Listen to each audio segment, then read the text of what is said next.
At para naman sa ating fuel update, nako, bad news sa ating mga motorista. Dahil dismayado na naman ang mga tricycle drivers, delivery riders at mga jeepney drivers dahil sa pagkasunod-sunod na taas presyo ng produktong petrolyo.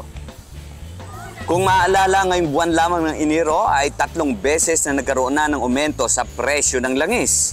Nagdagdag presyo sa gasolina ng 95 centavos bawat litro at sa diesel naman ay 1 peso and 30 centavos sa kada litro ang itinaas. Sa ngayon, ang presyo ng diesel dito sa Petron Crossing, ang kanilang diesel ay nasa 54.85 hanggang 56.85 bawat litro. Ang kanilang gasolina ay nasa 60.41 hanggang 61.40 bawat litro. At dito pa rin sa Shell Crossing, ang kanilang diesel ay nasa 59.69 bawat litro hanggang 66.59. Ang kanilang gasolina ay nasa 64.45 hanggang 72.23 bawat litro.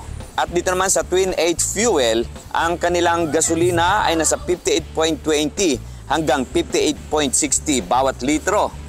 Ang dahilan sa magkakasunod na taas presyo ng krudo ayon sa Department of Energy ay ang kaguluhan pa rin sa Middle East at sa Red Sea, lalong-lalo na sa presyohan sa world market ng produktong petrolyo. At yan ang ating fuel update kasama si Jerome Tiquia at si Jeff Gonzalez. Smile sa Petron III para sa Balitang Unang Sigaw.